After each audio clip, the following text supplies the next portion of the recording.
Hello, everybody, and welcome back on this lovely Tuesday, right? Like you're listening on a Tuesday, right? I am I'm pretty exhausted to be honest. We're like so close to the wedding that it's funny. I've been very chill about the planning process. And these last like couple of weeks, this week in particular, I've not been chill. And I think it's just because there's so many details and we're leaving in like a week and a half to go to Puerto Rico. And there are so many details and things like I'm realizing that if there's anything I need before we leave that I have to order because I live in Jackson Hole, Wyoming, and we don't really have access to a lot of things here that I need to order it like immediately.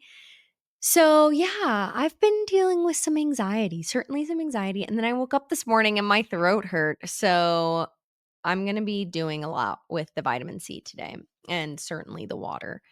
But I had a unique idea for today's episode. And I want to tell you guys a story, and that is the episode. So, if you're not interested in me telling you a story, which I think it will be worth listening to in the end, right? Which is why I decided to record this episode. And there are some tips at the end, but I then don't listen. If that's not your vibe today, save it, bookmark it, and come back later when you are in the car and you're in the mood to listen to me tell you a story for 30 minutes. But I want to talk to you about the year of yes. And it's something that I did in my life last year. And I think I've mentioned it in passing in previous episodes, but I've never gone into the year of yes and what it meant for me and what the year did for me and my career and my life. And as we are, it's wild, like entering one of the last months of the year, and it's about to be the holiday season, and we're going to be reflecting on this past year and thinking about goals for the next year. I think that this is a great time for this episode.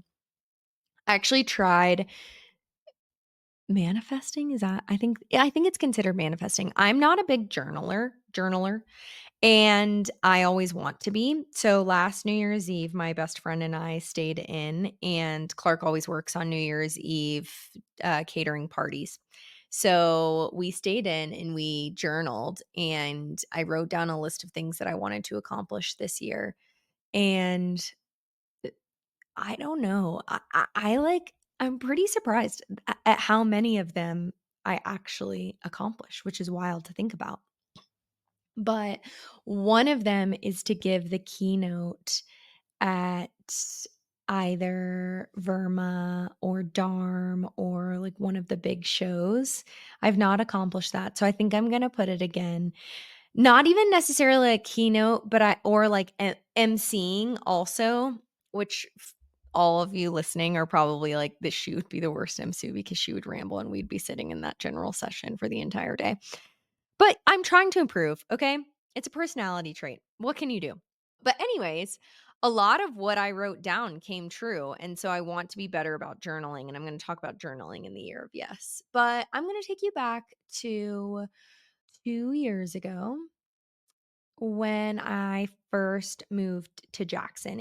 I moved to Jackson in April of 2022, and I was here for about 6 months before I started to have a little bit of an identity crisis. And I think I was disconnected from the industry because the role that I'm in, I work across so many different businesses, and we were opening our coffee shop that summer, which was such an incredible experience. And I love what I do and who I get to work with and all the things that I do on a daily basis. But there are times when I'm like pretty disconnected from the industry because I'm working on our coffee company or our landscaping company or our cleaning company for weeks at a time. And so this was one of those stretches. Like I had spent all summer opening our coffee shop.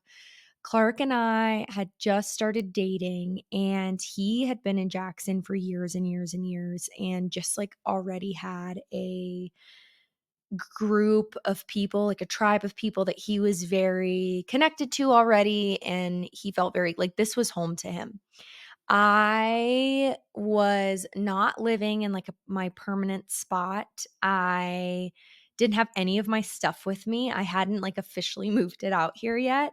And I was just working really, really hard and hadn't really built like a tribe. Like Lauren and I met and we became like fast friends. But aside from that, like it was really just the two of us.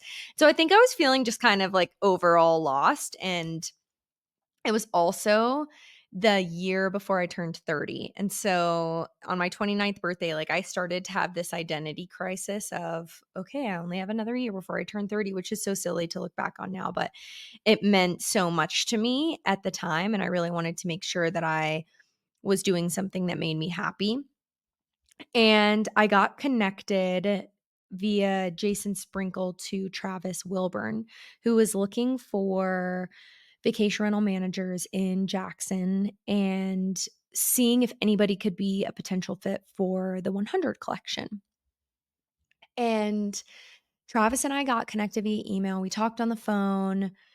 We felt like there would be a good fit there. We decided to become partners and join the 100 collection. And a couple of the holidays went by, and a couple of months later, right before Verma Spring in Kansas City, Travis called me and said, "Hey, I'm on a panel and we're with Robin Cragen and we're looking for a third person." And I'd known Robin for a couple of years, but at this point in the industry, although I had been working in the industry for 7 years, I I hadn't like I wasn't meeting a lot of new people. Like I kind of had the people in the industry that I felt comfortable with, but there weren't a lot of new people that I knew.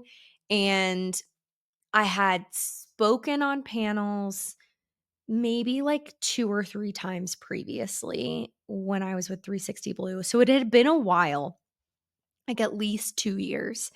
And so I was nervous, and I wasn't going to bring any of my teammates with me. So it was just going to be me going to Kansas City and meeting up with Travis and being on this panel.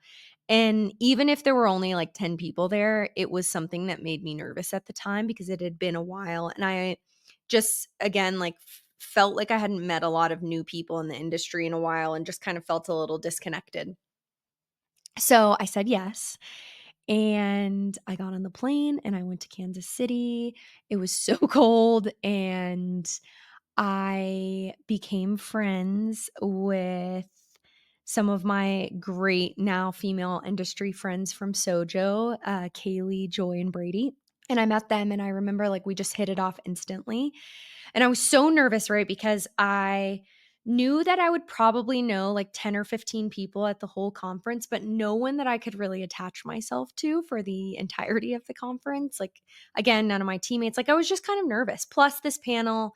And I have always felt a little nervous speaking in front of people. So there was a lot riding on it. And I show up in Kansas City. I start hanging out with Kaylee, Joy, and Brady. We do the panel, Robin, Travis, and I, and it goes really well. And I remember Travis saying to me, like, I want to start introducing you to people in the industry because I think that you could, one, make an impact, and two, you'd find like a really good group of people that I think you could be friends with forever. And I remember at the time thinking, you think that I could make an impact on other people, right? Like a lot of imposter syndrome, but also excitement because Travis like is such a good connector in the industry. And so I flew home and I remember on the plane ride thinking, I was really nervous to take this opportunity. And it's something that like now is funny. I look back on, right? And speaking on a panel is not a big deal anymore because once you've done it multiple times, right? And any like industry veterans who have been around at Vermas for years and years and years, like it's just kind of a way of the industry. Hello and welcome back to In Haven Insights. I'm so excited to have you back, Ashley. What do you have for us today? So, hi everyone. My name is Ashley Ching, and I'm the founder of InHaven. And InHaven is a procurement platform dedicated to bringing quality standards for the bed, bath, and kitchen to the vacation rental industry. We work with hundreds of professional property managers in the US, representing tens of thousands of listings. And a lot of property managers are looking for ways to subtly improve the brand awareness of their brands within their properties. And so InHaven works with our clients to build branded materials within the home, such as towels or toiletries, which help guests build a deeper association with the property manager they're staying with. I feel like we are always looking for ways to tactfully promote our brand within the home, and it's been such a tough balance for us. So how do you at InHaven do it? Yeah. So, an example is towels. Towels are a great thing to brand, especially in beach locations. We love creating branded beach towels. This really serves two purposes. One, it prevents mix ups when guests take the Mm. towel to the beach, they know which ones they need to return to the home. And also, when they lay out at the beach on the towel, what a great marketing material for the property manager. It really, builds awareness around the brand. And so, for the mountain and ski locations, we'll brand some of their spa towels, but they also like to brand their makeup towels. So those are just some options for branding when it comes to towels. But we do, again, amenities, linens, robes, anything you can think of that could be branded in a very tactful way. We need some workflows and espressos and in-haven towels. I love it. Thank Yes. you, Ash. So how do people reach out to you if they want to learn a little bit more? Yeah. So please do reach out to me at ashley@inhaven.com or go to our website. We love working with professional property management companies, especially working on their branding needs. Thank you, Ashley. See you next week. Thank you. But this was a big deal to me. And on the way back, I remember thinking, like, okay, any opportunity that I have, one, to speak in front of an audience, whether it is in person or virtually, I'm going to take because it makes me wildly uncomfortable, which means it's probably making me better. And maybe one day I will not get so wildly uncomfortable when I do this. And I'm not a great public speaker, but maybe this will make me better. And number two, anytime I get invited to do something, I'm going to say yes, so long as I don't have prior engagements. And that is like work wise and personally. And this had all come from my sister who decided to do a summer of yes after she went through a breakup right out of college. And she said, she always says, like, hey, that summer I just decided that I was going to say yes. Like, if somebody wanted to go out or do something, I was going to say yes. And she didn't meet, but she started dating her husband that summer. And it's because she decided to go out one night and they got to talking and ended up dating. So I like had this idea from her on the plane and thought to myself like I'm going to do this year of yes. And I came home, Clark and I talked about it, and I just kind of waited.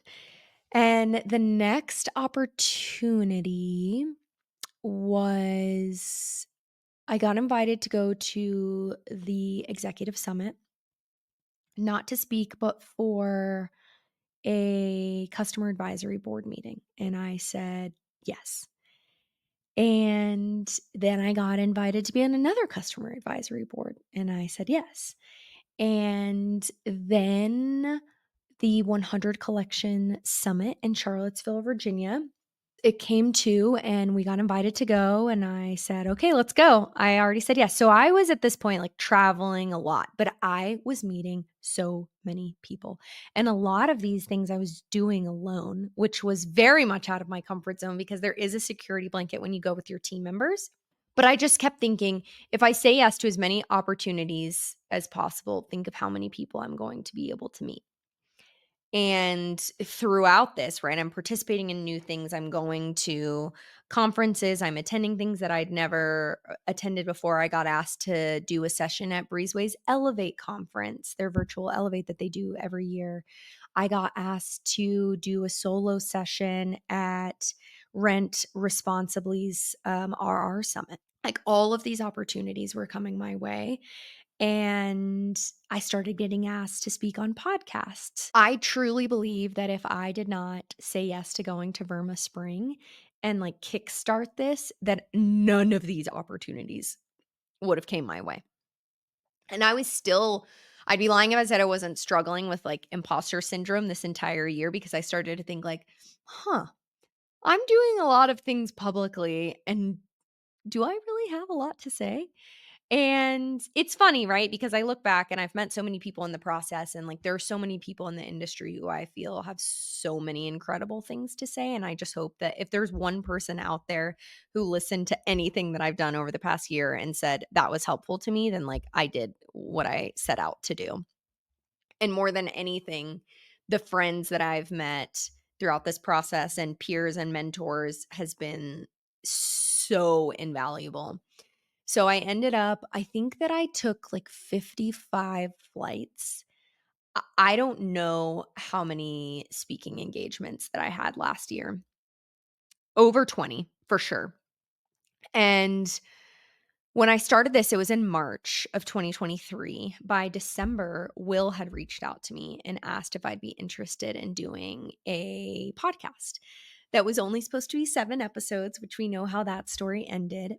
And I reflected back on this year, and I remember getting asked to do 2 sessions at Verma International last year in Disney World, and I'd never been asked to speak. I'd spoken at, like, the Women's Summit previously, at a couple of Verma Connects, like, a couple of years ago, like, one in Orlando, and, like, it had been a while, and I'd never spoken at Verma International, but I had remembered watching Ashley speak when I was at 360 Blue and just thinking, like, "This is so cool." And that was such an exciting thing for me to be able to do. And what I learned throughout the process is I started gaining so much confidence. Like I was exhausted and I was sick of traveling, but when I got on a stage or a webinar or did a podcast, I felt no fear anymore.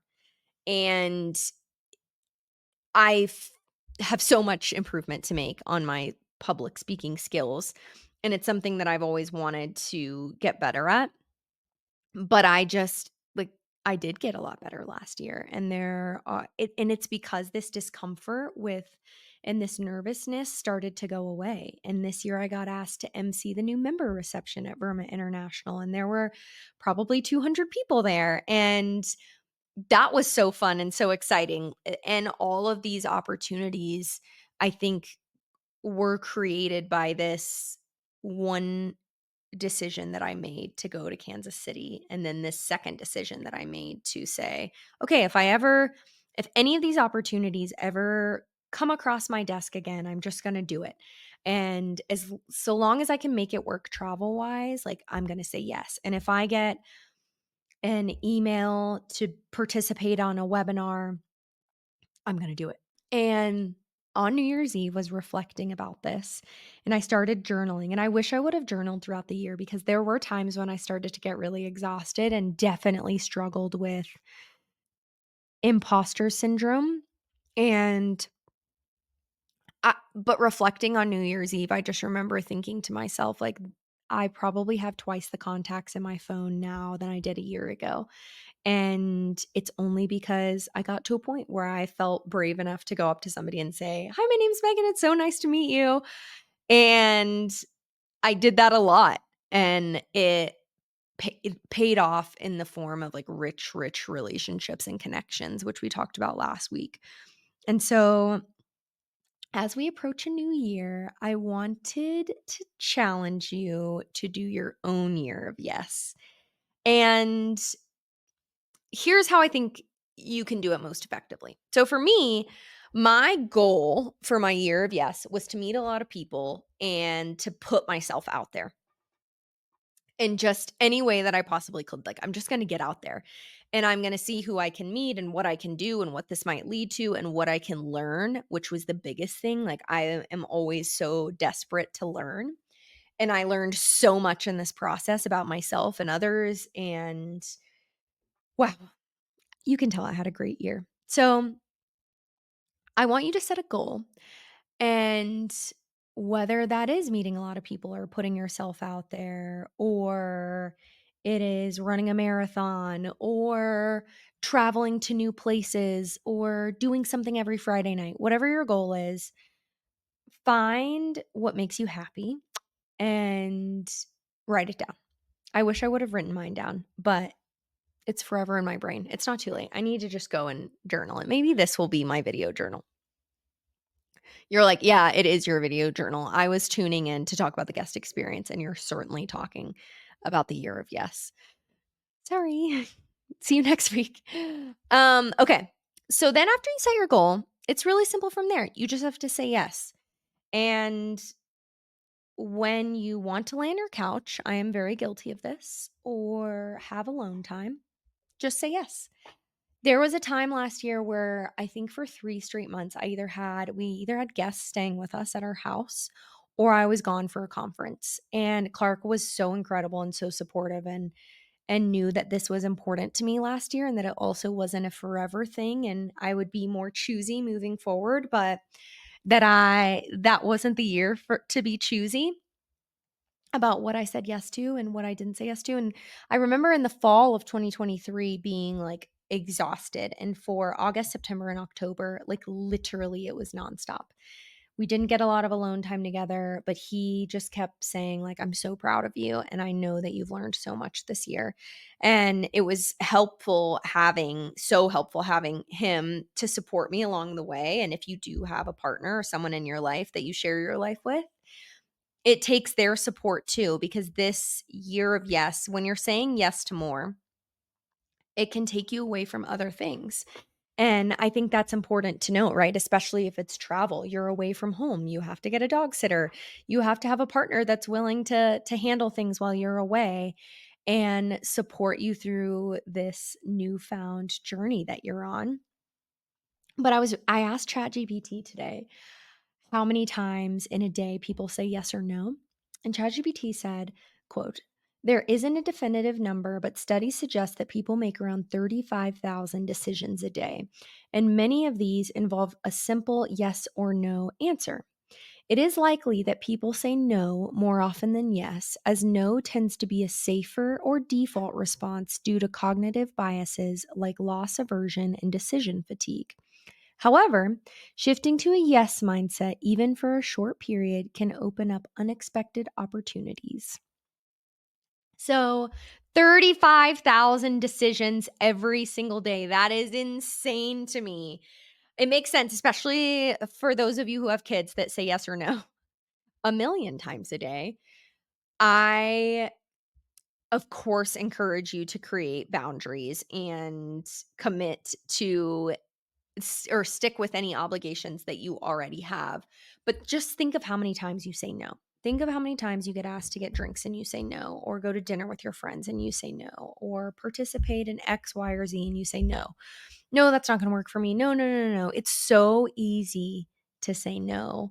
I've realized, especially as you become an adult, and so much harder to say yes because it's so easy to be in the mindset of, I'm exhausted and I just really want to be at home and I need some rest. And as much as I prioritize sleep and think that rest is so, so, so important, I also think new experiences are really important too. And what I think you will notice is that your energy will change and your mindset is going to change. And you're probably gonna get better sleep because you're having full days.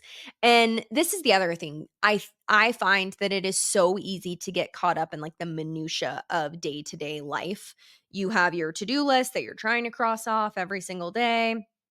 You have your strategic goals that you're trying to make sure that you're hitting, and you get kind of lost, and then you wake up and it's a month later and you're like, "Oh my gosh, I haven't even done anything that I wanted to do for myself." And I maybe that's what I love most about this is that this is something that you get to do for yourself. And as we get older and we have kids and we have partners, the less we do for ourselves. And I think that it is so important to give back to yourself. You're the only you're ever going to get.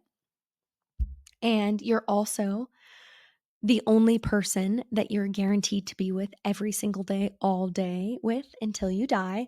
So making sure that you're honoring yourself. And for me, last year, that was the year of yes. And after my year of yes, I did it. I'm doing a year of rest. Well, I wanted to. And then I got engaged, which is amazing. And I'm having so much fun. But maybe next year will be my year of rest.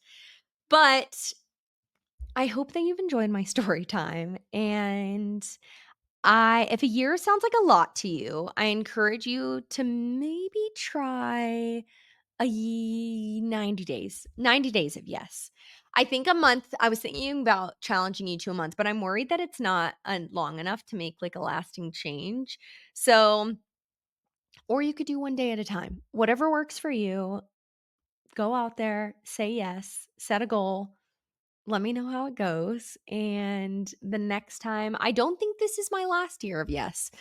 So, I will keep you posted the next time that I am feeling the wild hair to say yes again, and I know this episode was unique and different than what we usually do, so I hope you enjoyed it. I have been wanting to talk about this for a really long time and was just kind of waiting for the perfect episode, but it's cozy, and I'm reflecting on the past year and thinking about this next year as I'm about to get married, and it's fall and, like, kind of dreary outside, so I thought, "I'm gonna get a cup of tea, and I'm gonna tell you a story," and that is what we did. I wanna thank you guys so much for tuning in every single week. I have so much fun. This is such a cool creative outlet for me, and I feel so lucky that I get to do this every single week with you. So I hope you have the best week, and let's do it all again next week, shall we? Bye.